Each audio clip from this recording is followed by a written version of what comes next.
아트TV 구독자와 아시아투데이 애독자 여러분, 심쿵 토크쇼 전국부 부두환 기자입니다. 안녕하세요 여러분, 안녕하십니까? 반갑습니다. 오늘은요, 이거 참 양천구청을 직접 왔어요. 그래서 양천구청은 어떤 데인가 해서 제가 AI로 한번 쭉 찾아봤어요. AI로. 그랬더니 여기 그림이 강아지가 비슷해가지고 제가 AI한테 야 그러면 양천구 예쁜 이걸로 만들어줘 하니까 이렇게 귀여운 동네더라고요. 네? 이거 AI가 만들어준 예. 거예요? 잘 만들었네. 네. 그래서 이게 귀엽더라고 이게. 네? 그래서 제가 또 AI한테 물어봤어요. 이기재 청장과 양천구청 뭐지? 물어봤어요. 그랬더니 뭐라고 하는지 알아요? 거기서가 목동을 중심으로 한 교육 주거 특화도시인 양천구에서는 재건축, 교육 환경, 생활 인프라 중심으로 체감형 도시 개선을 추진하는 행정가라고 AI가 그러더군요. 맞습니까? 네, AI가 역시 똑똑하네요. 맞습니다. 그래서 이거 진짜 똑똑하더라고요. 그래서 양천구민들한테 먼저 인사하시고요. 그리고 또 아트TV와 아시아투데이 애독자에게도 인사하고 시작하겠습니다. 네, 안녕하세요. 양천 구민 여러분 그리고 구독자 여러분, 양천구의 구청장 이기재 구청장입니다. 벌써 4년이 됐네요. 제가 구정 소임을 맡아서 열심히 달려왔습니다. 크고 작은 많은 일들이 있었는데요. 주민들께서 기쁘게 또 성과로서 인정해 주시는 분이 많아서 보람도 느끼고 있습니다. 오늘 이 시간에 많은 주제를 가지고 여러분들과 함께 소통할 수 있는 시간을 갖겠습니다. 감사합니다. 예, 박수 한번 같이. 양천구민 여러분 정말 행복하시겠습니다. 이렇게 또 일 잘하고 또 뭐 양천구를 또 귀엽게 만들어가는 우리 이기재 청장이 계셔서 구민 여러분 심쿵하게 오늘 여러분의 청장님을 모시고 심쿵한 쇼를 해보도록 하겠습니다. 오늘은 우리나라 교육의 중심지죠. 중심지답게 이 교육 환경이 굉장히 큰 곳 아닙니까 여기가. 그리고 또 우리 이기재 청장은요 연세대학교에서 대학원에서 도시공학을 또 박사님이세요. 그것만이 아니에요. 제가 알기로는 청와대에서도 또 행정관도 하시고 또 산업통상부 장관 보좌관도 하시고 이래서 굉장히 그 정책의 흐름을 너무 잘 알아요. 뭐 이제 구도 잘 하시겠지만 국회 뭐 보좌역 하면서도 국회 입법 같은 것도 잘 하시고 또 뭐 장관 또 청와대까지 이렇게 두루두루 갖춘 청장님이 잘 없어요. 그래서 이 양천구민들한테 이게 무슨 성과가 있냐? 그러면 이 정도면 실력을 발휘했냐? 뭐 지표가 하나 있어요. 지표가 이게 뭐니까 무슨 2025년 지방자치단체 혁신평가에서 이게 무슨 계단 말고 엘리베이터를 타가지고 30위에서 2위를 했더라고요. 응? 청장님 이거 성과가 2인데 이게 뭐예요? 이런 게 어떤 것들이 있는 거예요? 성과가 전 분야를 망라해서 평가합니다. 그러니까 뭐 행정안전부에서 평가하는 거니까요. 전국의 지방자치단체 한 225개를 전 부문에 걸쳐서 평가하는 거고요. 그 속에서 여러 가지 이제 혁신적인 아이디어를 가지고 계속 사업을 구현하는 그런 자치구를 평가를 해서 순위를 매기는 건데요. 저희가 전국 2위니까 상당히 높은 수준이겠죠. 225구에 있어요. 예. 뭐 좀 한 번만 더 하시면 바로 1등 하긴 할 것 같아요. 아이고. 생활 밀착형 사업에도 많은 성과가 있다 그래요. 예? 그게 뭐 서울시 24시간 돌봄 서비스도 최초로 했다고 그러는 이거 어떤 것들입니까 이게? 서울시 돌봄은 우리 아이들을 심야에 돌봄을 맡길 곳이 없잖아요. 예를 들어서 심야에 24시간 그러니까 어떤 부모님들이 갑자기 무슨 일이 있었다 그러면 옛날엔 다 조부모나 형제들이 같이 살았으니까 주변에 그래서 맡기가 좋은데 완전히 초핵가족 시대에 어디 맡길 곳이 없잖아요. 그래서 저희들이 이제 그 관내에 있는 우리 어린이집들하고 협약을 해서 심야 돌봄을 실시하고 있습니다. 예, 그걸 서울시 최초로 했다 이렇게 얘기할 수 있죠. 아, 그래가지고 이게 양천구청이 가족이 되어졌군요. 그러다 보니까. 아, 그리고 제가 이제 굉장히 좀 교육 쪽에는 굉장히 관심이 많은데 또 교육 박람회를 한다는 걸 또 자치구에서 하는 걸 또 처음 듣는 것 같기도 하고 이건 또 뭡니까 이건? 양천구가 교육도시라는 거는 뭐 이미 알고. 이미 알지만 그게 이제 대외적으로 뭔가 대표성을 내세울 게 없더라고요. 예, 그래서 우리끼리만의 뭐 교육도시라는 게 한계가 있지 않느냐. 그래서 전국적으로 그리고 전 대한민국에서 인정받기 위해서 우리가 교육을 주도할 수 있는 박람회를 하나 만들자 이런 이제 계획하에서 시도했고 한 3일짜리 프로그램을 하는데요. 지금은 벌써 4회째 진행 중인데 굉장히 안정감 있게 이제 정착을 해서 전국에서 모든 지자체가 와서 벤치마킹할 정도로 대성황을 이루고 있습니다. 아, 그래서 이게 양천 교육을 브랜드를 형성하는 그런 박람회가 됐네요. 네, 그렇죠, 맞습니다. 네. 그리고 또 뭐 전국 최초 공항 소음 재산세 감면. 아, 이거 구청이 이거 얼마나 감면해 줄 수 있는지 모르겠지만 이것도 좀 1년에 한 20억 정도. 오. 예. 그러니까 구 단위에서 재산세 감면이 네. 한계가 있습니다. 그렇죠. 최대가 저희 구 입장에서는 20억 정도입니다. 그래서 우리 공항 소음 피해 지역이 그 우리 신월동을 중심으로 해서 잘 아시나요? 예, 바퀴 밑에서 살고 있는 알죠. 예, 바로 저가 위에 제주도잖아요. 예, 맨날 예, 뜨고 오고 예. 죄송합니다. 소음 시켜서. 예, 제주도 때문에 제일 피해를 입습니다. 제주도에서가 3분에 뭐 2분에 한 번씩 뜨고 이러니까요. 제주도에서 오시는 분들이 제일 많죠. 근데 그리고 또 제주도랑 또 친하잖아요. 제주도 제 서울 본부장도 있죠. 그래서 소음 피해가 심한데 무려 한 4만 5천 가구가 그 소음 피해 지역에 살고 계세요. 4만 5천 가구나 되네. 그래서 소음 피해 지역의 분들에 대해서 뭘 할 수 있을까 고민하니까 이분들은 당장의 소음 피해뿐만 아니라 재산적 피해도 많이 입으시거든요. 그렇죠. 예, 고도 제한 때문에 건축도 마음대로 못 하고 그래서 이런 부분에 대해서는 뭔가 구가 혜택을 드려야 된다라고 판단해서 재산세 감면 정책을 시행했습니다. 그래서 1년에 한 20억 규모로 지금까지 한 3년 시행했습니다. 근데 또 터링 시스템 구축은 뭐예요? 터링. 이게 공항 소음문이 뭐 터링 시스템 구축도 해가지고 이건 독자적인 거라 그러는데 어떤 거? 터링이 아니라 모니터링 아닐까요? 아, 모니터링.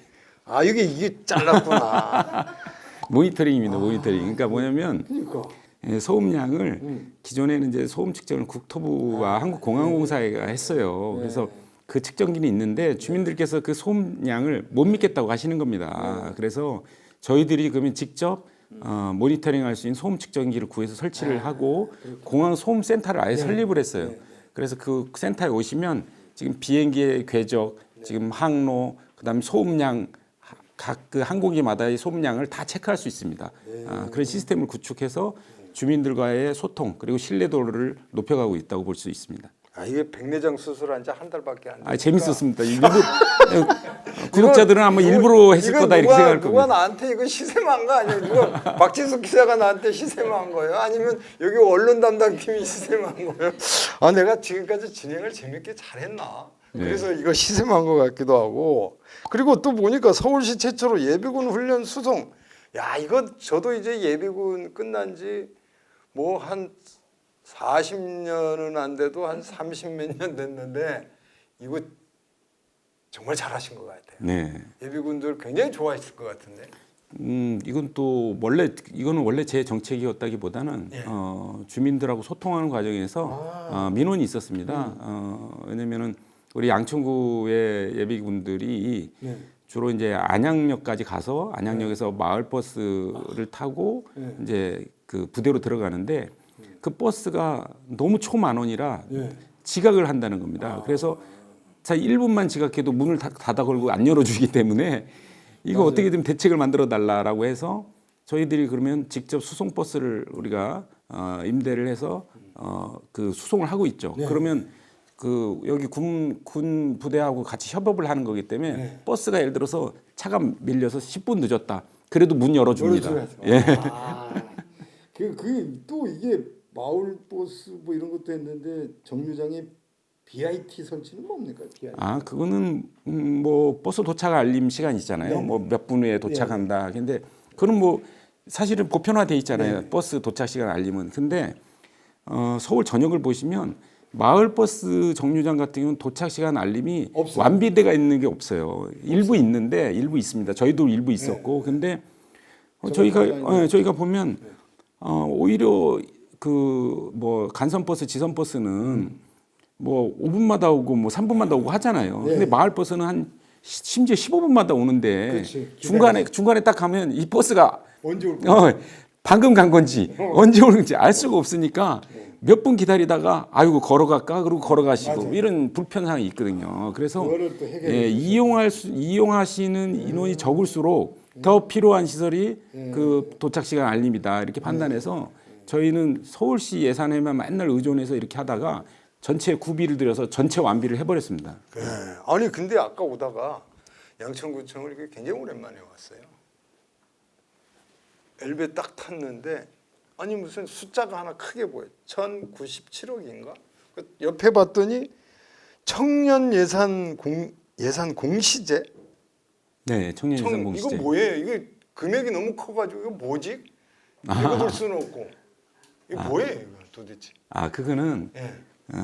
제가 한 4년 일을 해보니까 청년들하고도 소통을 많이 해봤는데, 그러니까 청년들은 어떤 구정 정책에 특히 정부도 그렇고 정부나 구라든가 이런 행정 당국에 청년을 위한 배려가 없다 얘기하시고, 그리고 저희도 나름 청년 정책을 늘 발굴하는데 과연 우리는 청년들에게 어느 정도 예산을 쓰고 있는가에 대한 한번 자체 점검을 해봤어요. 그랬더니 이 청년 예산에 대한 데이터가 없더라고요. 그래서 저희가 청년 예산 공시제를 우리가 가장 먼저 양천구에서 해보자라고 생각해서 지금 몇 년 동안의 청년 예산을 다 이게 그 재조립해서 저기 데이터를 내봤습니다. 그러면서 이제 우리 청년 예산이 전체 예를 들어 인구 구성은 24% 정도 되는데 청년 예산은 10% 미만이구나 이런 걸 알게 됐습니다. 예, 그래서 그게 그렇게 이제 지수화했기 때문에 이게 매년 이제 청년 예산의 증가폭을 나름대로 통계를 낼 수가 있는 거죠. 기준을 마련했으니까. 그래서 저희가 가장 먼저 청년 예산 공시제를 시행하자라고 해서 시행을 한 겁니다. 그럼 이게 한 번 더 당선되면 이게 예산이 올라가요? 이제 그렇죠. 이제 잣대가 생겼지 않습니까? 그러니까. 전에는 도대체 우리가 청년 예산을 몇 %를 지출하는지도 다른 지자체는 다 모릅니다. 이거 해본 적이 없기 때문에 저희는 해본 거죠. 양천구의 청년들아 이거 좀 귀를 좀 기울여 봐요, 청년 여러분. 1,097억에서 10%밖에 안 된대요. 그래서 24% 아니 1조 예산이 우리가 1조 예산에서 그러니까 청년 한테 다른 한 게 한 1,000억. 임기 비율이 24%인데 청년 예산은 그러니까 그리고 10% 10%밖에 안 된다라는 거 아니에요. 그래서 이거를 24%니까 당장은 안 되겠지만 조금씩 그리고 물론 이제 올려야 그러니까 예를 들어서 어르신 인구가 당연히 많은데 많죠. 그리고 어르신은 더 보호해야 되는 그렇죠, 분들이잖아요. 그렇죠. 그러니까 당연히 그 인구 구성 비율로 예산을 딱 맞출 수는 없죠. 예. 그러나 우리가 우리 인구는 이렇게 돼 있는데 조금 예산이 요 정도구나라는 기준을 갖고 있다는 건 매우 중요한 거죠. 맞습니다. 여기 딱 포인트네. 이게. 응? 그리고 이게 Y 아까도 말씀하셨는데 교육박람회는 이게 3년 동안 크게 성공을 했어요. 근데 올해가 보니까 막 재미가 있어요. AI 뭐 빅뱅 경계 없는 교육, 한계 없는 배움, 뭐 디지털을 선도한 이런 것들이 이거 어떻게 이번에는 어떻게 이루어지죠? 2026년 보니까 5월 14일부터 16일까지 3일간 열리네요. 네네네. 맞습니다. 양천구청 일대 이 근처에서 합니까? 네, 여기 양천공원, 야외공원, 그다음에 그다음에 우리 체육관, 그다음에 구민체육센터, 구민회관 등등 구청 이런 관내 전역에서 전개가 되고요. 다양합니다. 포럼도 있고 강연도 있고 그다음에 체험학습 존도 있고 굉장히 다양하게 구성되고요. 매년 이제 주제를 바꿔가면서 왔어요. 그래서 예를 들면은 학교 밖 교육에 대해서도 한번 다뤄봤고요. 그다음에 뭐 환경 교육에 대해서도 좀 다뤄봤고, 이제 올해는 이제 AI 교육에 대해서 다뤄볼 생각입니다. 그러니까 지금은 어느 산업 분야든 모든 분야가 다 AI에 거의 초미 관심사이니까 교육 부문에서는 과연 AI가 어떻게 올바로 적용되어야 교육의 도구로서 제대로 사용될 것이냐. 그리고 또한 AI를 어떻게 잘못 사용했을 때 비교육적으로 어떻게 흐를 수 있는지에 대해서도 한번 토론해보고 또 강연도 들어보고 또 우리 학생들 학부모들이 또 지금 현재 AI 교육 수준이 어느 정도로 산업 기반으로서 활성화되어 있는지에 대해서 체험 교육도 해보고 이런 장을 만들 겁니다. 이게 저도 이제 AI라는 건 하나의 도구거든요. 도구고 자기 생활에 맞게 자기 사업 공간 안에서 구조 설계를 해야 된다는 거죠. 근데 아까 강아지 그림 보니까 잘 다루시는데요, 도구를. 그럼요. 네, 그래서 구조 설계가 돼야 자기들만의 학습을 하게 돼 있거든요. 그래서 그런 것들이 많은데 뭐 보니까 150개 프로그램이면 정말 풍성할 것 같아요. 굉장히 맞습니다. 풍성하고 역시 그 양천구가 교육도시라는 게 이런 데서 보여주는 것 같아요. 전국 지자체에서 벤치마킹 했다 와서요 돌아가면서 우리는 따라할 수가 없을 것 같습니다. 그러고 갑니다. 그러니까요. 그게 뭐 하루 아침에 되지는 않잖아요. 예. 그래서 이런 뭐 성과가 있는데 보니까 또 아까 우리 박지수 기자가 뭐라면 양천 마라톤대에 자기가 등록을 2만 원 내고 등록을 했다 그러더라고요. 보니까 주거중심에서 이제 펀 도시로 거듭나는 양천구라는데 이게 도대체 다양한 문화가 형성되는 건 맞아요. 이게 대체적으로 어떤 것들이 있죠? 그러니까 그 양천구가 도시 특성으로 보면 교육을 중심으로 한 주거 도시잖아요. 그러니까 굉장히 안전하고 조용하고 편안합니다. 그래서 참 살기는 참 좋은데 그러니까 잘못하면 재미가 없어져요. 그렇죠. 그러니까 뭐 우리 양천구가 뭐 홍대 입구 같이 뭐 왁작지껄한 그런 어떤 거리들이 있는 것도 아니고 뭐 고궁이나 이런 뭐 경복궁 같은 고궁 도시가 있는 것도 아니고 기업이 또 많은 것도 아니고 그래서 베드타운.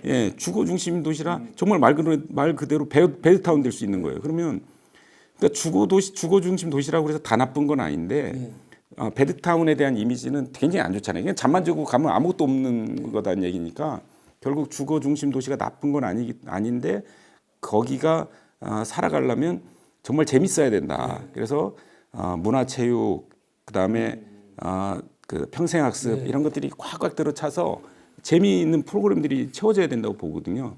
그래서 그런 관점에서 볼 때 양천구에 대표 축제가 하나도 없었어요. 그래서 양천구의 대표 축제를 양천 가족거리 축제라고 그래서 신정 내거리에 6차선 도로를 막아놓고 한 2회를 벌써 개최했고요.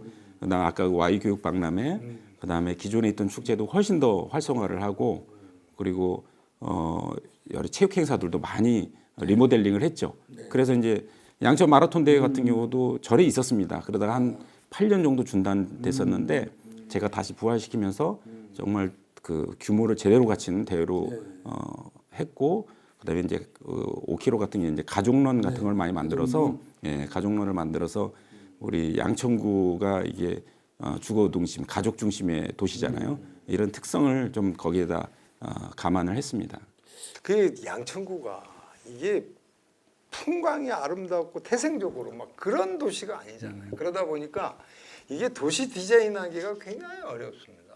그래서 보니까 그 청장님이 어떤 그 철학이나 이런 것 쪽에 보니까 펀도시로 이제 여러 가지 만들어 가는데 그 풍광이나 이런 것들이 없는 대신에 이러한 그 문화를 형성하면서 그 정주 조건에 좀 맞춰주고 이런 것들이 청장님의 또 디자인 능력이 또 이렇게 높이 평가가 될 만합니다. 이런 것들이. 네, 인정해 주셔서 고맙습니다. 네, 아니 뭐 제가 디자인 학과로서 말씀드리는. 그래서 아니 이거 뭐 그런데 또 아까도 했지만 어르신들 모시는데 또 효자 같은 노릇을 또 진심을 다하고 계시더라고요. 보니까 이게 뭐 우리 고령화 시대 보면 뭐 경로당이라든지 뭐 스마트 경로당 이거 어르신들한테 스마트 경로당 하니까 이게 또 뭐지? 어르신들한테 스마트 경로당이 어떤 걸까요? 이런 게? 그러니까 뭐 디지털 기술을 어르신도 즐길 수 있게 하는 게 스마트 경로당입니다. 예를 들어서 뭐 우리 젊은 세대들만 디지털 하는 게 아니라 근데 이제 최근에는 이제 어르신들 뭐 키오스크나 이런 네, 거 이제 맞아요.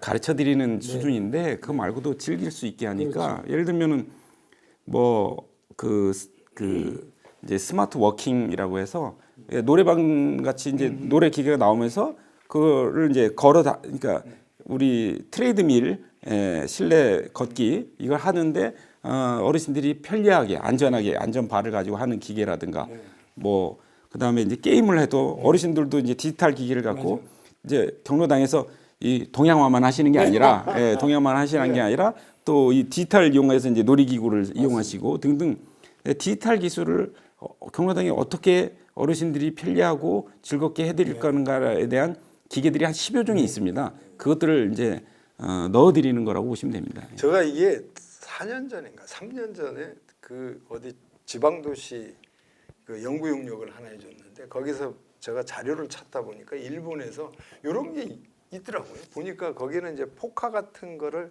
스마트 이렇게 게임처럼 툭툭 누르면서 네, 맞습니다. 예. 거기서 되면 뭘 줬냐면은 그 뭐 페이 같은 거를 주는데 거기서 따면 그 어느 정도 도달하면은 뭐 지역 상품권처럼 포인트를 조금씩 주면서 건전하게 노는 모습을 그때 봤습니다. 근데 맞습니다. 일부에서는 또 뭐 그럼 뭐 저 동양화 아니냐 막 이런 오해도 있지만 그런 걸 철저해서 그 양로 시설인선가 아마 이런 것들을 하는 거 제가 봐서 그게 또 그러니까 예를 들어서 이제 화상회의를 우리가 하잖아요. 네. 우리는 이제 뭐 그 노트북으로 다 연결해서 이제 화상회의를 한다. 어르신들도 그걸 할 수 있는 거죠. 그렇죠. 그러니까 다 텔레비전으로 다 연결을 해갖고요. 네. 그 모든 경로당 예를 들어 30개 경로당에 스마트워치 TV가 깔려 있다 그러면 그 방송국 같이 이런 자리에서 요 강사가 이렇게 동작을 따라하게 하고 노래 지도도 하고 그럽니다. 그러면 모든 경로당에서 각자 같이 하는 같은 공간에서 공간은 달라도 그거 재밌다. 같이 합니다. 예. 노래도 같이 하고 우리 박지숙 기자님 그거 취재 한번 한 적이 있어요? 노래 대항전도 하고. 오 미스터 트롯? 예, 그럼 미스터 실버. 야, 그거 재밌겠다고. 그리고 보니까 또 경로 식당 뭐 시설이야 요즘 많이 하지만 밑반찬 또 세탁 지원, 주거환경, 의식주 사업으로 이제 어르신들을 참 하는데 전담반을 또 만들었어요. 이런 것들이. 이제 전담반을 만들었다는 건 정말 진심이잖아요. 진심으로 돕겠다 하는 건데 여기 전담 조직은 얼마나 움직입니까 여기에서? 우리 그 어르신들 돌봄 조직은 이제 과가 별도로 있고요. 그다음에 이제 지금 최근에는 이제 통합 돌봄 체계로 가면서 이제 조직 체계를 많이 개편을 하고 있습니다. 그래서 인력도 보강해서 운영하고 있고요. 그래서 이제 어르신들뿐만 아니라 뭐 장애인부터 시작해서 정말 우리가 돌봐야 될 영역들이 굉장히 많습니다. 구 단위에서 가장 기초 생활권이잖아요. 네, 맞아요. 그래서 뭐 진심을 다해서 내 부모님, 내 형제라고 생각하고 그런 마음을 갖고 하면 됩니다. 효자처럼 보입니다. 그래요? 그리고 이게 양천구도 이게 계획된 도시잖아요. 우리 노원구나 마찬가지로. 그러다 보니까 이게 벌써 한 40년 도시가 형성된 지가 벌써 근 40년 돼 가잖아요. 그렇죠. 물론 뭐 그 전부터 돼 있지만 양천구로만 돼 있는 38년 됐습니다. 38년이잖아요. 그러다 보니까 그 당시에 막 들어져서 밀집이 됐던 건축들이 이제 노후하기 시작이 됐어요. 그래서 보니까 청장님도 뭐 이게 재건축이라든지 재개발에 또 관심을 쓸 수밖에 없지 않습니까? 그래서 보니까 이게 또 목동에 보니까 1에서 14단지까지인가 14개 단지가 벌써 정비구역으로 지정이 완료가 됐어요. 네. 지난해 100% 완료했습니다. 그러니까 또 신월 시형도 15개도 정비 계획이 완성이 됐는데 이렇게 되면 앞으로 그 우리 양천구가 어떤 또 도시로 변모할지 또 기도도 되고 또 많은 주민들이 또 청장님한테 거는 기대가 좀 많이 클 것 같아요. 네, 그렇죠. 제가 사실 구청장이 된 지난번에 4년 전에 당선된 가장 큰 이유가 저는 제가 도시공학 박사였기 때문이라고 생각합니다. 왜냐하면 재건축 재개발에 대한 욕구가 굉장히 강하시고요. 워낙 개발이 지연됐기 때문에 그래서 그 소원에 보답하려고 지금 66개 구역의 정비 사업을 굉장히 빠른 속도로 진행해서 서울에서 가장 빠른 게 진행됐다라고 자부할 정도로 사업 진행이 빨리 됐습니다. 그래서 말씀하셨듯이 신월 시형 아파트부터 시작해서 목동 아파트 14개 단지가 지난해 말에 정비 구역이 다 완료됐고 지금 이제 사업 시행자 지정하고 조합 설립들이 되고 있습니다. 그래서 굉장히 빠른 속도로 진행되고 있고 나머지 또 재개발 지역들 있잖아요. 구주택 지역들, 모아타운, 뭐 공공재개발, 민간재개발 다양한 방식으로 정말 주민들이 그러니까 우리 양천구가 오래된 도시, 낡은 도시라는 이미지를 확 벗어던지고 미래형 도시로 나아가기 위해서 계획을 촘촘하게 지금 세우고 있다고 보시면 됩니다. 아니 뭐 그래서 그 도시 뭐 공학 박사님이라서 그러신지 모르겠지만 또 경험도 이제 뭐 국회 뭐 보좌역부터 시작해서 도정도 한번 관여하는 데도 있었고 또 청와대도 있었고 장관 보좌관도 하시고 또 청장도 하시다 보니까 이게 남들보다 좀 두드러진 게 하나가 입법과 행정을 두 태력으로 좀 추진하는 사업이 하나 있더라고요. 이게 청장님의 어떤 그 이력이나 아니면 경험이 좀 장점이 아닐까 하는 생각도 드는데 이게 저 목동선하고 강북횡단선 경정철이 이게 지금 어떻게 잘 되고 있습니까? 아니면 어떻게 준비는 어떤 식으로 하고 있나요 지금?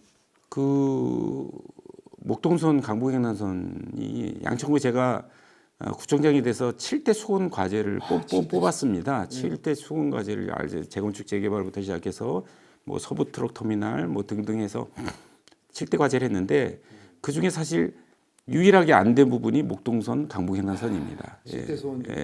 그래서 이미 제가 이제 구청장이 돼서 들어와 보니까 경제성이 안 나온다는 이유로 거의 뭐 무산 분위기더라고요. 그리고 발표만 안 됐지. 그러더니 뭐 한 1년 6개월인가요? 지나서 이제 무산 발표가 나왔고 그래서 이거를 어떻게 살려나가야 될까? 결국 우리 양천구가 대중교통 특히 이제 도시 철도망이 굉장히 부족한 지역이거든요. 그래서 그거 없이는 재건축 재개발이 돼도 정말 좋은 주거지로서 기능하기 어렵다라는 생각이 있어서 이 부분을 살려나가야 되는데 문제는 목동선 강북횡단선이 그 경제성 평가에서 좌절된 이유는 현행 제도 법 제도가 좀 잘못돼 있습니다. 그래서 비수도권 위주로 예비 타당성 조사에 대해서 이 베네핏이 워낙 강하고 이런 서울의 외곽에 대해서는 아무런 혜택이 없기 때문에 이 부분에 대한 이제 법 적용 문제를 계속 제기를 했고요.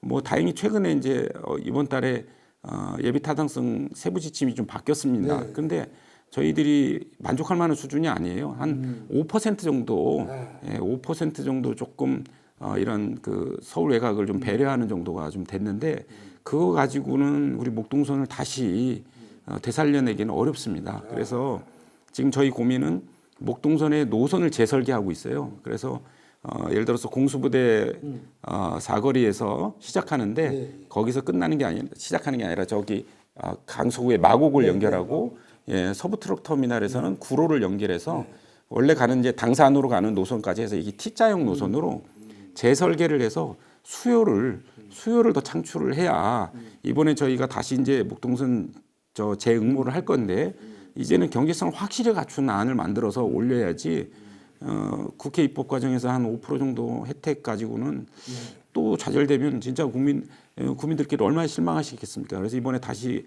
재구조화해서 올릴 때는 탄탄하게 계획을 가지고 올릴 계획입니다. 아니 여기 항공을 관리하는 거는 국토부잖아요. 네, 국토부죠. 여기 주민 소음 때문에 주민들 뭐 재산세도 20억씩 연간 깎아주고 있잖아요. 아 이렇게 피해 보고 있는데 이게 플러스 가점을 더 줘야 되는 거 아니에요?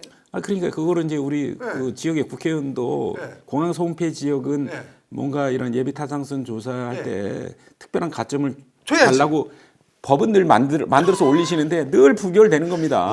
해당 지역이 적잖아요.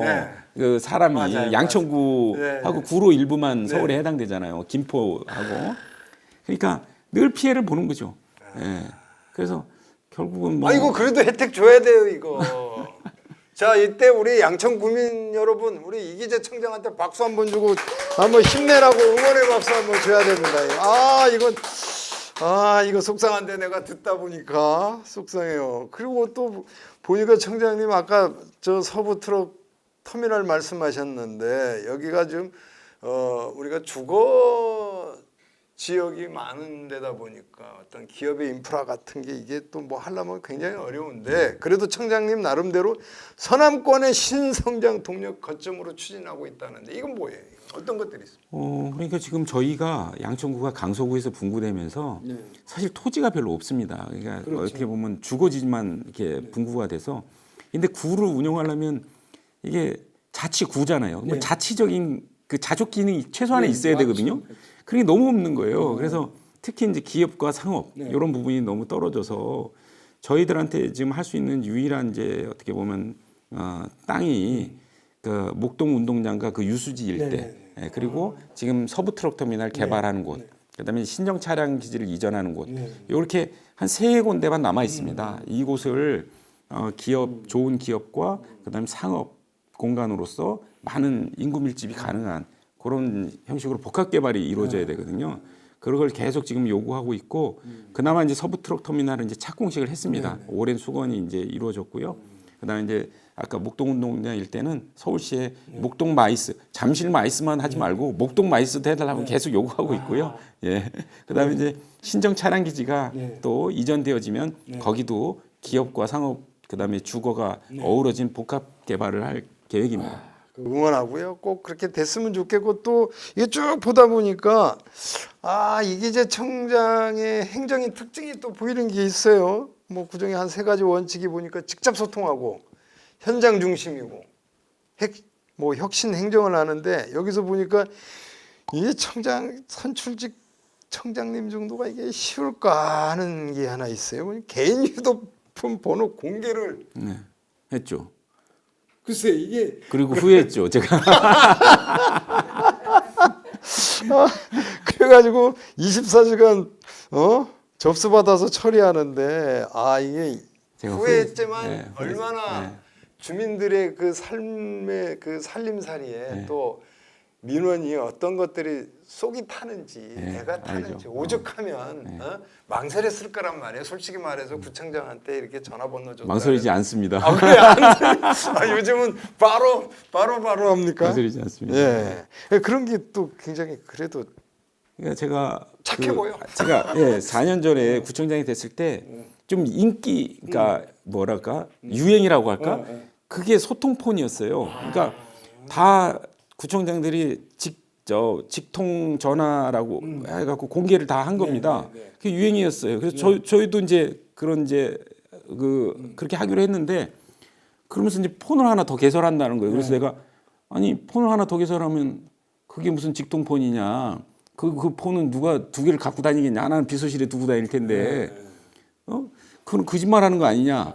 그래서 제가 우리 솔직하게 거짓말이라고 우리가 그렇게 할 수는 없으니까 그냥 내 폰을 공개해서 그거가 하나 갖고 한번 해보자 그런 거예요. 다 두 개인 거예요. 자기 개인 폰하고 따로 민원용이. 저는 그거 제 폰을 공개를 해버린 거죠. 그래서 제가 공개하고 나서 밀려오는 문자들 대응하냐고 많이 먹었어요. 그래도 또 해결한 거 있을까? 많이 해결했죠. 거기에 뭐 당장 뭐 빗물 바지 뭐 막힌다고 뭐 사진 찍어서 보내시고요. 그거는 좀 아니 그 동네 구현한테 좀 빨리빨리 얘기해도 되는데. 아니 그건 양반이에요. 그거는 위험해 보이니까 그런 거고 뭐 어디 뭐 소음 있다 뭐 했다 진짜 어마어마한 민원이 많으세요. 근데 제가 그거를 한 1년, 2년, 3년 그래 좀만 더 버텨주면서 지금까지 폰 안 바꾸고 그래도 하나도 안 만들고 그러니까 내가 문자에도 대답할 일이 별로 없었구나. 그래서 이제 알았어.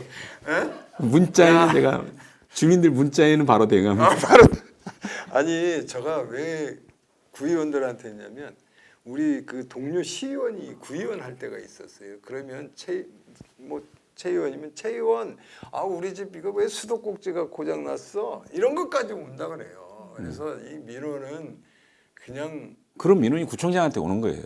그런 민원. 그러니까 처음에는 보면서 이것까지 구청장한테 보내면 내가 이런 민원까지 어떻게 감당할까 그랬는데 뭐 하루하루 참고 가보니까 또 4년이 지나가네요.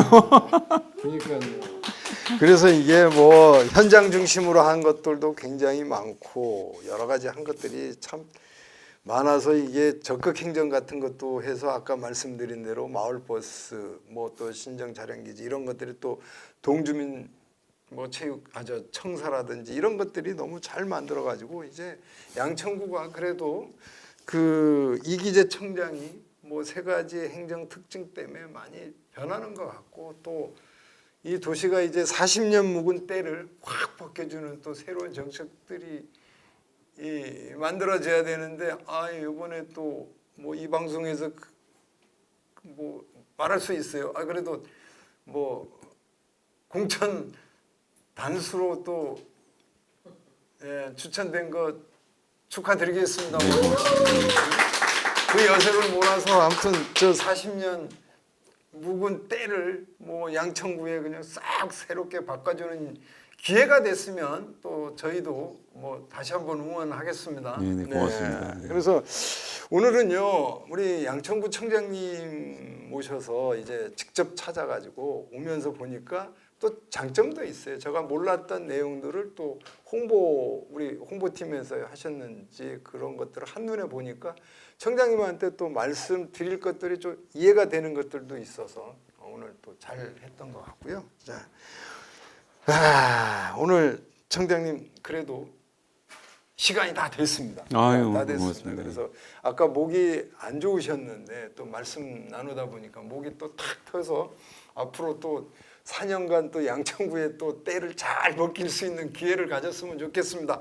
자, 청장님 이제 양천구민하고 아시아투데이 또 아시아투데이 아투TV 애청자에게 또 마지막 인사 좀 한번 하고 끝내겠습니다. 네, 4년 동안 쉼 없이 달려왔습니다.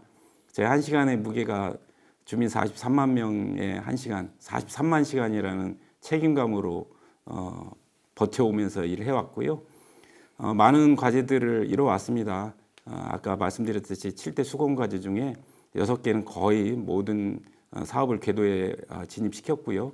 목동선과 강북횡단선 같이 도시철도 부분이 미진합니다. 정말 이게 굉장히 우리 수공과제로 큰 해결 과제입니다. 다음에 제가 다시 돌아오면 목동선, 강북횡단선 즉 도시철도에 가장 집중을 해서 해결해 나가도록 할 거고요. 그리고 도시는 즐거워야 합니다. 그래서 문화, 생활체육, 평생학습 등 다양한 프로그램을 만들어 왔는데요. 여러 가지 또 계획하고 준비했던 것들이 있습니다. 예를 들면 안양천에 우리 수상 레저 시설을 만들어서 카누를 띄우겠다는 약속도 반드시 지키도록 하겠습니다.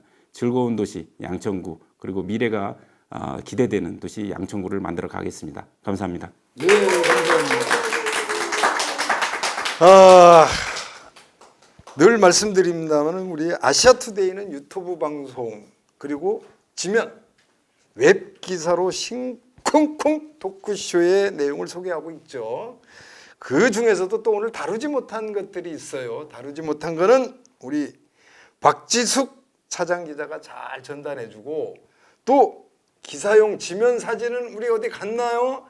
우리 정재훈 차장이 최고의 명작으로 지면용 사진을 또 잘 실어드릴 겁니다.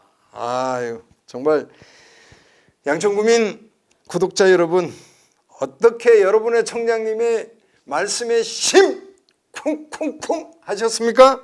지금까지 심쿵 토크쇼 양천구청장 편이었습니다. 진행의 전국부 부도한 기자였습니다. 감사합니다. 감사합니다.